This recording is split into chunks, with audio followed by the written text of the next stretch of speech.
Hello pregnant mummy, आप कैसे हैं? आज हम आपके लिए ऐसा टॉपिक लेके आए हैं क्योंकि आप सभी में से ही बहुत कंफ्यूज रहते हैं कि डॉक्टर क्यों बोला कि पेट में पानी का मात्रा कम है, या फिर डॉक्टर ऐसा क्यों बोला कि पेट में पानी की मात्रा ज़्यादा है। शायद आप समझ रहे होंगे कि आपके पेट में आपके बच्चे के डेवलपमेंट के लिए पानी होना बहुत ही ज़रूरी है। उस छोटा सा यूट्रस में बेबी को भी पलना है, पानी भी रहना है, साथ में प्लेसेंटा भी रहना है। अगर पानी की मात्रा कम या फिर ज़्यादा होता है, दोनों ही केस में बच्चे को अच्छा नहीं होता है। ये जो डॉक्टर आपके बताते हैं कि पानी कम है, पानी हम लोग की भाषा में एमनियोटिक फ्लूइड कहते हैं, जो आपके बेबी के डेवलपमेंट में सबसे ज़्यादा रोल होता है। जैसे कि प्लेसेंटा का डेवलपमेंट होना बहुत अच्छा, प्लेसेंटा का डेवलपमेंट होना ज़रूरी है, क्योंकि अगर अच्छा प्लेसेंटा का डेवलपमेंट होगा तो मेरा बेबी का डेवलपमेंट अच्छा होगा। उसी तरह अगर प्लेसेंटा अच्छा होगा तो एमनियोटिक फ्लूइड भी मेरे पेट में अच्छा होना चाहिए। अगर प्लेसेंटा अच्छा हुआ, एमनियोटिक फ्लूइड अच्छा होगा तो मेरे बेबी का भी डेवलपमेंट अच्छा होगा। इस छोटा सा यूट्रस में बेबी का मूवमेंट होते रहता है, और वो मूवमेंट होता है इस एमनियोटिक फ्लूइड के भरोसा। अगर आपके बदन में एमनियोटिक फ्लूइड की वॉल्यूम कम रहेगा तो बेबी का मूवमेंट जितना होना चाहिए नहीं हो पाएगा। साथ में अगर ज़्यादा रहेगा, ये भी बेबी के लिए अच्छा नहीं माना जाता है। तो है कि आपके पेट में एमनियोटिक फ्लूइड का वॉल्यूम कितना होना चाहिए, कितना नॉर्मल माना जाता है। आपको हम बताएं, आपके बदन में, आपके पेट में बेबी के डेवलपमेंट के लिए एमनियोटिक फ्लूइड की मात्रा 5 से 25 सेंटीमीटर होना चाहिए। अगर आप अपने अल्ट्रासाउंड की रिपोर्ट को अच्छी तरह से देखेंगे, उसमें AFI लिखा हुआ रहता है, एमनियोटिक फ्लूइड इंडेक्स। उस एमनियोटिक फ्लूइड इंडेक्स के साथ आपका जो पेट पे एमनियोटिक फ्लूइड का वॉल्यूम है वो भी दिया हुआ रहता है। ज़्यादातर 10 से ऊपर रहता है, 5 से ऊपर और 25 के बीच रहता है। तो AFI आप अपने अल्ट्रासाउंड में आप अपना रिपोर्ट देख सकते हैं कि आपका बच्चा का जो ग्रोथ होना है वो वॉल्यूम आपके पेट में कितना है। जैसे कि हम आपको बताएं, 5 से 25 उसका नॉर्मल रेंज होता है। अगर 25 सेंटीमीटर से एमनियोटिक फ्लूइड ज़्यादा रहेगा, जिसको कि पॉलीहाइड्रोमियोज कहते हैं, ऐसे कंडीशन में मेरे बेबी के लिए बहुत ही खतरा माना जाता है, मतलब बेबी के लिए डेंजरस होता है।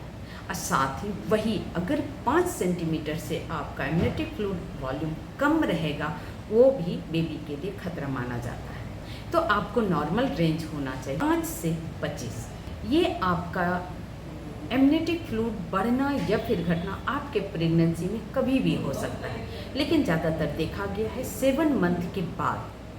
7 मंथ के बाद पॉलीहाइड्रोमियोज, मतलब अगर पानी की मात्रा ज़्यादा हो रहा है पेट में, तो ज़्यादातर देखा गया है 7 मंथ के बाद ये होता है। और ओलिगोहाइड्रोमियोज को देखा जाता है लगभग टर्म प्रेगनेंसी में, मतलब कि 8 महीने के बाद, और लगभग आप उस समय जब आपका अब लगेगा कि डिलीवरी होने वाला है।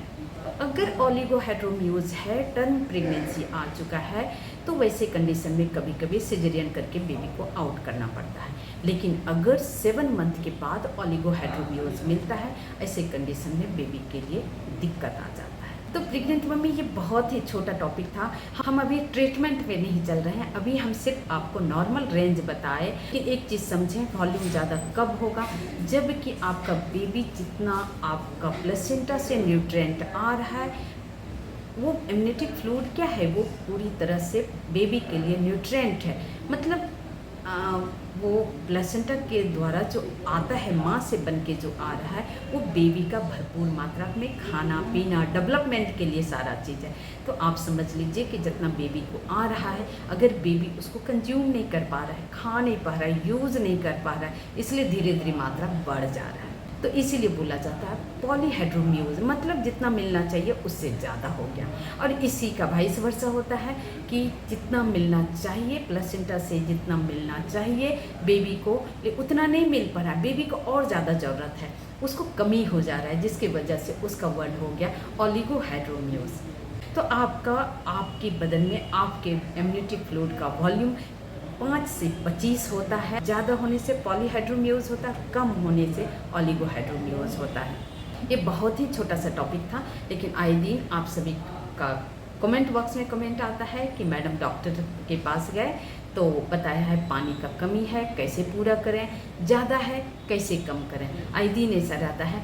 नेक्स्ट वीडियो में हम लोग देखेंगे कि ज़्यादा है तो उसके लिए क्या करना चाहिए और कम है तो उसके लिए क्या करना चाहिए। जो नॉर्मल रेंज है उससे रिलेटेड आज का वीडियो है। ज़्यादा से ज़्यादा लोगों को शेयर कीजिए और हाँ, जो अभी तक सब्सक्राइब नहीं किए हैं सब्सक्राइब कीजिए ताकि हम कुछ ना कुछ नया चीज़ आपके लिए लेके आ सकें।